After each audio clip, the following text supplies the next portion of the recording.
చావుతో తన సమస్యకి పరిష్కారం వెతుక్కున్నాడే కానీ తన మీద ఆధారపడ్డ 2 ఆడపిల్లలున్నారని ఒక్క క్షణం ఆలోచించాడా? అతను ఉరి వేసుకోవడానికి ముందు మనిద్దరికి కూడా ఇంత విషమిచ్చుంటే బాధ్యత గల మనిషి అయ్యుండేవాడు. మనల్ని రోజు చస్తూ బతుకమని వదిలేసి తన చావును వెతుక్కుంటూ పోయినా ఎస్కేపిస్ట్. తన గురించి ఆలోచించి నీ జీవితాన్ని పాడు చేసుకోకు సరళ. గణేష్ మనకి ఏమీ కాకపోయినా, మన బాధ్యత తనకి లేకపోయినా తన కడుపు కట్టుకుని మన కడుపు కన్నం పెడుతున్నాడు. మన కోసం బస్టాండులో గొంతు పగిలేలా ఎండలో వానలో అరుస్తూ మనకింత నీడనిచ్చాడు. ఇంకా ఎంతకాలం అతనికి భారం అవుతాం సరళ? అతని గురించైనా ఆలోచించు. అవును, గణేష్ గురించి ఆలోచించాలి. ఈ కండక్టర్ పెళ్లి కొడుకోయని, ఇంత కుట్టి పెళ్లి కూతురాయని. తీసుకో 30,650 పైసా. 50 పైసా కింద ఉంది. ధనం ధనం ధనం. ఈ అందగాడు బాసికం కట్టెను, మలయాళ కుట్టికి తాళి గట్ట వచ్చెను. ధనం ధనం 36,101 రూపాయ. తీసుకో. ఎంత దైవమే! నా అత్తమో ఏంట్రా వాసన అంటుంది? కొంప తీసి నీతిగా సంపాదించిన డబ్బు కాదు కదా? నీతి మా వీధిలోనే లేదు, నిజాయితీ మా ఊర్లోనే లేదు. మే ప్యాసింజర్ దగ్గర నొక్కేసిన చిల్లరా నోట్లుగా మార్చబడిన డబ్బిది. బస్సులో డీజిల్ కు బదులు కిరసనాలు ఊతి ఉప్పని కొట్టేసిన పానమేదే. బస్సు ఇంజన్ పార్టులు కేజీల చొప్పున ఇనపగుట్లో అమ్మేసి తెచ్చిన డబ్బులు ఇవి. యానం నుంచి బ్యాందీలు విసుకులు దొంగసాటుగా తెచ్చే బ్లాక్ లో అమ్మి కూడా పెట్టిన పనమేదే. తొండాకే బచ్చా అండా. నేను ఫుల్ పేమెంట్ అడిగితే మీరు హాఫ్ పేమెంట్ ఇచ్చారు. ఇదేమన్నా హాఫ్ టికెట్ అనుకున్నారా? పోనీ మా 2 హాఫ్లు కలుపుకుని ఫుల్ మాకిస్తే మేమిద్దరం కలిసి ఎలాగోలా అడ్జస్ట్ అయిపోతాం. మీసాలు షిఫ్టింగ్ సిస్టమ్ అదెప్పుడు? ఇంక 3 వారం షిఫ్టింగ్ 4 వారం మొత్తం சேர்ந்து 10 వారం వాడేందుకు నా ఏதாவது డబ్బింగ్ పడమా? ఏది ఏమైనా సరే ఈ రోజే నీ మెడలో తాళి కడతాను. ఈ రోజే ఫస్ట్ నైట్, రేపు సెకండ్ నైట్, ఎల్లుండి 4 రే. అందరు నమ్మకు ఫస్ట్ నైట్. అసలు ఈ రోజే మీ ఇద్దరికి లాస్ట్ నైట్ రా. ठीक है పైకి బొట్లు ఒట్లు పెట్టుకొని అక్రమంగా ఇంత డబ్బు సంపాదిస్తారు బే. నువ్వెవర్రా మమ్మల్ని అడగడానికి? నేను కాదు బే, మీరు శబరిగిరి ట్రావెల్స్ లో కొట్టేసిన పైసలు పైకి లాగడానికి వాడు ఆడించిన డ్రామా. గణేష్ వాడే. అసలు ఇది మలయాళం పిల్ల కాదు, వీడు తమిళం కాదు. ఈ చిలక పిట్ట చిడతా కూడా గణేష్ కూడగట్టి ఆడించిన లోకల్ టాలెంట్స్, నిరుద్యోగులు. గణేష్ గౌడ్ పెద్ద బిల్కింటాను, మీరంతా ఆడి పార్టీ. ఇప్పుడు ఏం చేయమంటారా? గణేష్ చెప్పినట్టు ఈ నిరుద్యోగులంతా ఎస్టీడీ బూత్ ఏర్పాటు చేసుకోవడానికి ఈ డబ్బు ఇవ్వాలి. మేము చస్తే ఇవ్వం. ఇస్తే చేస్తానా? అయితే పోలీసులకి డబ్బు ఇచ్చేస్తే, బొక్కలో దోస్తారు, ఓనర్ కి అప్పు చెప్పేస్తే మక్కలు ఎరగొడతారు. వద్దు బాబు, ఈ డబ్బులతో మీరే ఎస్టీడీ పక్క పెట్టుకోండి. లోకల్ ఖర్చు మాత్రం మాట్లాడుకోవడానికి నాకు మళ్ళీ 12. రేపే శబరిగిరి ఎస్టీడీ కాదు కాదు, గణేష్ ఎస్టీడీ బూత్. ഇവിടെ யாரும் இல்ல எனக்கு ஒரு பொண்ணு வேணும் யாரும் இல்ல ஒரு பொண்ணு வேணும் మరో మలయాళ కుట్టిరో.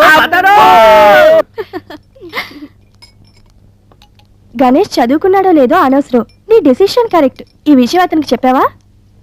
చెప్పలేదు. మరి చెప్పి చిన్న రిక్వెస్ట్, ఏమైనా అతని డ్రెస్ ప్యాటర్న్ మార్చమని చెప్పు, లేకపోతే అతను నీకు సూట్ అవడు.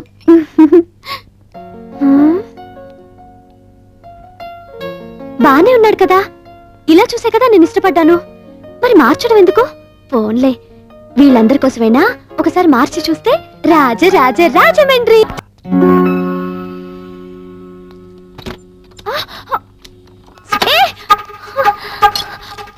అయ్యో,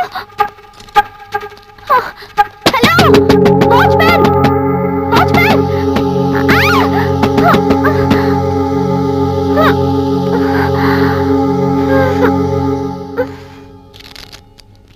అదేమిటయ్యా?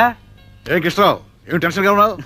టెన్షన్ నాకు కదయ్యా, ఆ కల్పన హాస్పిటల్ ఎండి లేడు డాక్టర్ వీరారెడ్డికి మళ్ళీ హార్ట్ అటాక్ వచ్చిందా? కాదయ్యా, అంతకంటే ఎక్కువ అటాకే వచ్చింది. ఏంటి? వాళ్ళ అమ్మాయి డాక్టర్ ప్రభావతి లేదు, ఆ అమ్మాయి వాళ్ళ హాస్పిటల్లో పనిచేసే కాంపౌండర్ ని రిజిస్టర్ మ్యారేజ్ చేస్తుందంట. ఇందులో టెన్షన్ ఉందయ్యా. అమ్మాయి నచ్చినప్పుడు అతను డ్రైవరో క్లీనరో కాంపౌండర్ చూడకూడదు. ఇప్పటి వరకు హాస్పిటల్లో కాంపౌండర్, ఇక మీదట ఆస్తి కాంపౌండ్ మొత్తం చూసుకొని ఓనర్ అనుకోవచ్చు కదా. ఇలాంటి విషయాల్లో విశాలంగా ఉండాలయ్యా. నాకు కరెక్షన్ టైం అయింది, వస్తాను.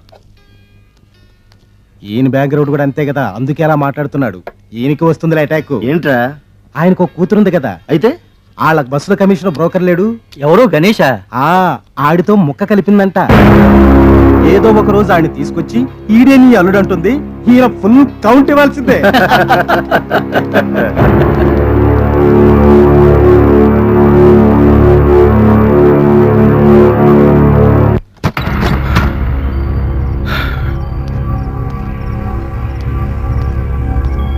సంధ్య,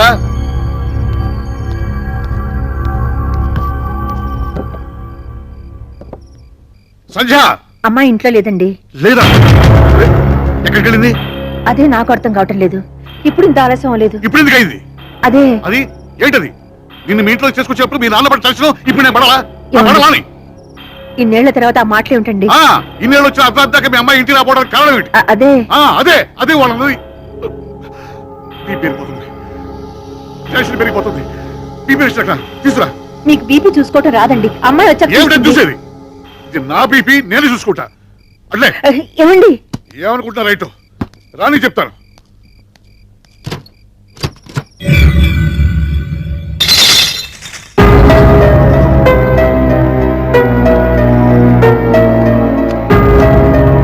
నోరారా నవ్వేద్దాం, ఖరీదు లేదు చిన్న నవ్వుకి. కన్నారా నిదరోదా, ఖర్చేమి కా. ఏమయ్యా, కాలేజీలో క్లాసులు ఇంకా జరుగుతున్నాయా? అర్ధరాత్రి పాటు క్లాసులు ఏంటి సార్? ఎప్పుడే వెళ్ళిపోయారు. మా అమ్మాయి కూడా వెళ్ళిపోయిందా? వెళ్ళిపోయారు సార్.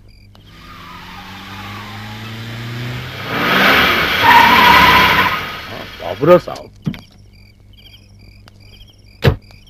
రండి బాబురావు సాబ్. అయ్యి ఎక్కడ గణేష్ గారు? ఎక్కడ వాడు పొద్దుటి నుంచి ఒకటే హడావుడి, పెళ్లి హడావుడి, షాదీ. హాజీ ఏం చేయాలి, ఎలా చేయాలి అని ఒకటే హడావుడి పడుతున్నాడు సాబ్. మీకి ఒక మాట చెప్పన్నాను సాబ్. ఎందుకు అంటే వాడికి పెద్ద దిక్కైనా పెండి సందడైనా మీరే కదా సాబ్. మీకి చెప్పకుండా చేస్తే ఏం బాగుంటుంది సాబ్? మీకి చెప్పలేదే సాబ్. అయ్యారు మీరా? ఏంటి వచ్చారు? అయ్యారు నేనే మీ దగ్గరకు వచ్చి చెప్దాం అనుకుంటా. ఏంటని చెప్పేది? తిన్నట్టు వాసాలు లెక్క పెడతావరా?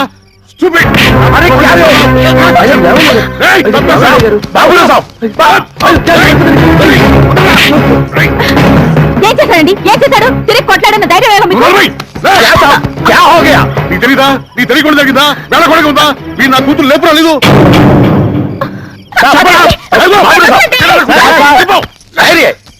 అమ్మాయి గారు వచ్చేసారంట. అమ్మగారు ఫోన్ చేశారండి. ఇప్పుడు అర్థమైందా? మీ కూతురు వచ్చిందంతగా. వెళ్ళండి. ఎలాంటి మనిషిని పట్టుకుని ఎలాంటి మాట్లాడారు? మీరు అనుకున్నవన్నీ నిజాలైపోతాయా? ఇన్నాళ్ళు ఈడు ఎముకల నుంచి కూడబెట్టినందుకు మంచి మర్యాద చేశారు. ఏంటి ఏం చూస్తున్నావు? జరిగించాలు పద. ఏంటో ఇష్టం వచ్చినట్టు మాట్లాడుతున్నారు విశ్వాసం లేనోళ్ళు. ఆ 3 ముళ్ళు వేసుంటే చెప్పేదాన్ని. ఇదిగో ఇక నీ అతి మంచితనం కుదరదు. నా మెళ్ళ ఆ 3 ముళ్ళు అయ్యి అప్పుడు వాళ్ళకి సమాధానం నేను చెప్తాను. ఏమనుకుంటున్నారు? రేపు దశమి గడియలు బాగున్నాయి. వెంటనే గుళ్ళో లగ్నం ఎట్టించేయి. ఏ ఊరుకోయే, కోపంలో పెచ్చగా మాడక. నువ్వు ఎప్పుడూ నా పక్కనే ఉండే మనసి మాట్లాడే స్నేహితురాలాగే చూసానే. అందుకే నా మనసులో మాట చెప్తున్నానే. నా మనసుగా డాక్టర్ అంటే చాలా ఇష్టం.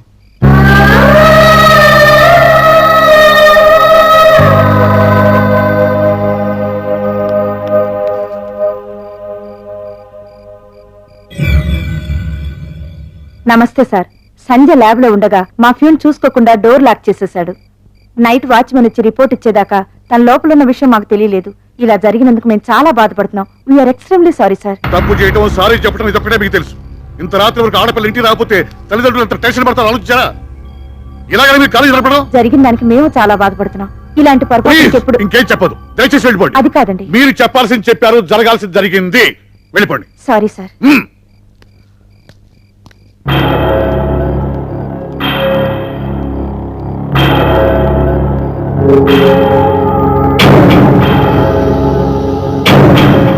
ఏమిటిది? ఆడు కూతురుడు వెనకట్ల తిరుగుకోకపోతే ఈడు ఇంత దూరం వచ్చేవాడేనా? ఆడు కూతుర్ని చంపుకోమనండి, నరుకోమనండి, ఏమైనా చేసుకోమనండి అంతే. ఎంతైనా ఓనర్ గారి కూతుర్ని ప్రేమించడం గణేష్ తప్పే కానీ ఏయ్, ఏమిరా తప్ప మన ఓనర్ మన దగ్గర ఎన్నిసార్లు చెప్పినాడో గణేష్ లేదని నేను లేననే, వాడు సంపాదించుకుంటే ఇంత డబ్బు ఉండేది కాదనే, వాడు గుండెలు బాదుకుని కదా అంత 2 బస్సులు కొని పెట్టినాడు. గణేష్ దేవుడు రాముడు అని పెద్ద పెద్ద మాటలు చెప్పినాడే, తన కూతురు మేటర్ వచ్చేసరికి దయ్యం అయిపోయినాడా. అసలు వాడు అల్లుడు కావడానికి మన గణేష్ దేంట్లో తక్కువరా? దేంట్లో తక్కువనే ఒక డ్రైవర్ కూర్చుమి హో ఏదైనా ఉంటే ఏంటని అడగొచ్చు, అవుననొచ్చు, కాదనొచ్చు. అంతేగాని బేటాని ఇలా బజార్లో చావు బాదడం ఏ ఠీక్ నహీ. నేను అడుగుతాను. అవును, నేను కోరుకోకూడదు. నేను అడుగుతాను. ఏమని అడుగుతావు? గణేష్ కి సందనిమ్మని బాబురావు గారిని అడుగుతాను. పెళ్లి చేయమంటాను. ఒప్పుకోకపోతే నేను చేస్తాను. గణేష్ విషయంలో చాలా ఆలోచించే నిర్ణయం తీసుకున్నాను. నా మనసుకు నచ్చాడు, ప్రేమించాను, పెళ్లి చేసుకోవాలనుకుంటున్నాను. నిన్ను అల్లారు ముద్దుగా పెంచుకున్నాం కదా, నిన్ను ఏ లోటు లేని ఇంట్లో ఇస్తే నువ్వు సుఖంగా ఉంటావు, మేము తృప్తిగా ఉంటాం. అదేంటమ్మా, నాన్నగారు నిన్ను చేసుకున్న రోజున ఏమీ లేదు కదా. మరి ఈ రోజు అంచెలంచెలుగా పెరిగి ఆయన ఇంతవారు అవ్వలేదా? గణేష్ అలాగే పెరగకూడదా? తను చాలి చాలని తిండి తిన్నా ఎప్పుడూ నవ్వుతూ నవ్విస్తూ బతికాడు. ఎన్ని కోట్లు పెట్టినా దొరకని ఆ పేదవాడి నవ్వునే నేను ప్రేమించాను. ఇది నేను మిమ్మల్ని ఎదిరించాలని కాదు, నా జీవితం కోసం నేను తీసుకున్న నిర్ణయం. అది మారు. బాబురావుజీ,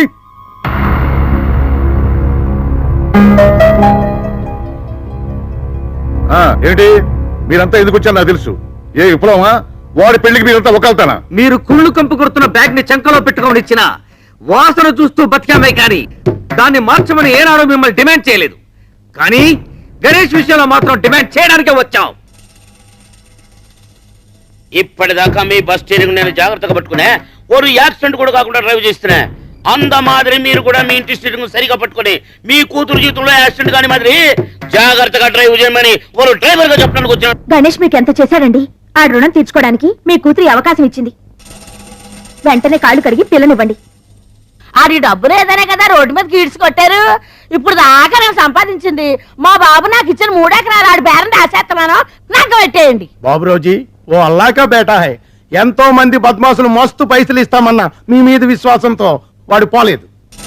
మీ బిడ్డని వాడి నీతికిచ్చి నిఘా చేయండి. అల్లా అచ్చా కరేగా. ఏయ్, ఒకళ్ళు చెప్తే వినాల్సిన అవసరం నాకు లేదు. నేను ఎవరికి భయపడను. ప్రేమ విషయంలో నాలా తెగించిన వాడు మరెవడూ లేడు. నేను ఒక ఓనర్ దగ్గర క్లీనర్ గా పనిచేస్తున్నప్పుడు అర్ధరాత్రి ఆయన కూతురు లేవనెత్తిపోయి పెళ్లి చేసుకున్నాను. ఆ ఓనర్ తెలుసా?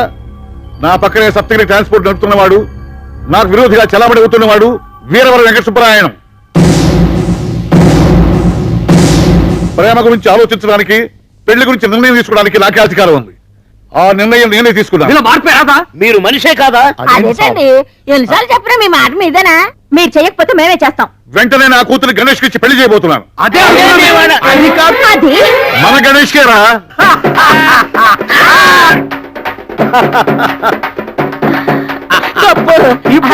టిప్పు మనకి అన్నట్టు పెళ్లి కొడుకు అయిపోయాడు. కూర్చో భోంచొద్దు గాని. ఏంటంటే కొత్తగా ఎత్తుబాల ఇంటికి వచ్చాం? అప్పుడు కమిషన్ గణేష్వి, ఇప్పుడు ఈ ఇంటి అల్లుడు గణేష్వి. ఆ మాత్రం పెట్టకపోతే ఎలా? ఊరుకోండే, ఉన్నట్టుండి ఎండు లెవెల్ పెంచేస్తే ఎటకారంగా ఉంటుంది. అమ్మగారు, మీరు ఎప్పుడు నన్ను కింద కూర్చోబెట్టి మీ సల్లని మనసుతో నా చేతిలో ముద్దాడతారే, అదే నాకు సెంటిమెంట్ గా ఉంటుంది. ఇగో ఇది తీసేయండి, ఇవన్నీ తీసేయండి చెప్తాను. కదా ఏంట్రా? అయ్యగారి గుండెపోటు వచ్చిందండి, చాలా సీరియస్ గా ఉందండి. మీ పేరే తెలుస్తున్నారమ్మా, త్వరగా రంగమ్మ గారు రండమ్మా. ఏమండి విన్నారా? మా నాన్నకి హార్ట్ అటాక్ అంట. వాడికి కూడా హార్ట్ ఉందని నాకు ఇప్పుడే తెలిసింది. ఇలాంటప్పుడు వెళ్ళకోవడం ఏంటండి? రాత్రి నాకు చెడ్డకలు వచ్చినప్పుడు అనుకున్నాడు ఇలాంటిది ఏదో వినాల్సి వస్తుందని. ఏమండి రండి. ఎక్కడికే వెళ్ళేది? వాడి గడప తొక్కడానికి వీల్లేదు. అది కాదు నాన్న. నీకు తెలియదు ఊరుకో. అప్పుడు నువ్వు పుట్టలేదు. మిమ్మ నేను ప్రేమించానంటే మెడబెట్టి బయటకి గడించాడు. పెళ్లి చేసుకుంటానంటే జైల్లో పెట్టించి పరుగు తీశాడు. వాడు చచ్చినా సరే వాడు శవాలు చుట్టాలు కూడా వీల్లేదు. సబబే అండి, ఆయన మాట్లాడింది సానా సబబు. ఆయన ఎంత బాధపడకపోతే అక్కడ ప్రాణాలు పోతున్నా ఇక్కడ ఇలా మాట్లాడుతున్నారు. రేపు ఆ పెద్దన గుట్టుకోమన్నాడు అనుకోండి, మనిషి పోయేటప్పుడు కూడా మంకు పట్టు పట్టాడు అల్లుడు అని ఆడాళ్ళ మీ గురించి మూతులు తిప్పుకుని చీ కొడతారు. అబ్బే అవన్నీ పట్టించుకోకర్లే, దూలిపోయటమే. ఒకవేళ కూతురు మీద బెంగతో చచ్చిపోయాడు అనుకోండి, ఆ తర్వాత ఒక రోజు మీకు కళ్ళు కనిపించి కూతుర్ని చూడలేకపోయాను కన్నీళ్ళు పెట్టుకున్నాడు అనుకోండి, మీరు కూడా జాగ్రత్త కన్నీళ్ళు పెట్టుకుని అమ్మగారు తీసుకెళ్లి చూపిద్దాం అనుకుంటారు. కానీ ఎలా ఉండడుగా. ఆయన మనిషి పోయిన తర్వాత బాధపడి లాభం లేదండి. ఇప్పటి వరకు మావగారు ఎంత పొగరబోతైనా బాబురావు గారు మాత్రం దేవుడు అన్నారండి. ఆయన ఈయన ఎంత అవమానించినా ఈయన మాత్రం కూతురు మహాలక్ష్మిలా చూసుకున్నాడు అన్నారు. కానీ ఇప్పుడు తండ్రి చావు బతుకుల్లో ఉన్న ఆఖరి చూపులు కూతురు పంపించలేదు హిట్లర్ అంటారు. అన్ని ఎండయ్య గారు మనకే. పద వెళదాం.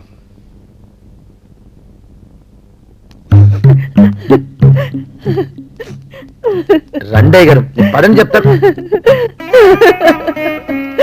నాన్న నాన్న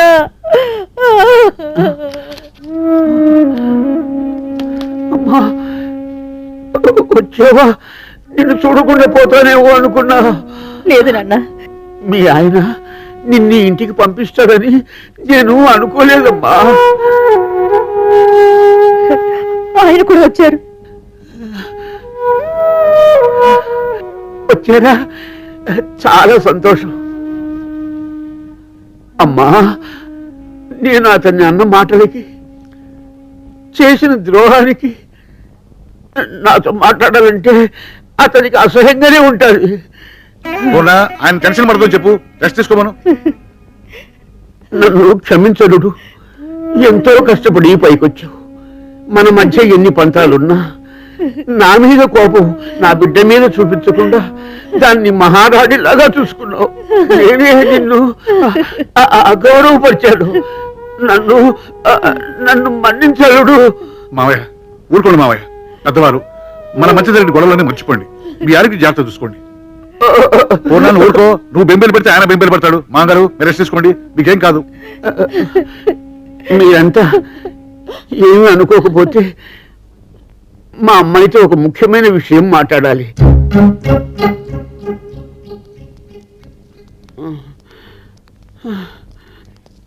మీరేం కంగారు పడకండి. పెద్ద 4 రోజులు హ్యాపీ, అయ్యగారు హ్యాపీ.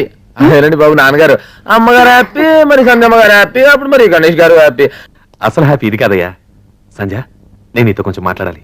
ఏయ్, ఎక్కడికి వెళ్తున్నావు? నువ్వు ఉండాలి. మా బస్ సర్వీసులకే కాదు, మా 2 కుటుంబాలకి పెద్దవి నువ్వే. ఈ విషయాన్ని నువ్వే డిసైడ్ చేయాలి. సంధ్య, మనం ఎవరో తెలియకుండానే నిన్ను చాలా అభిమానించాను. ఇప్పుడు బంధువులు అని కూడా తెలిసిన తర్వాత ఆ సెంటిమెంట్తో ఒక విషయం అడగాలనుకుంటున్నాను. మన ఇద్దరం పెళ్లి చేసుకుంటే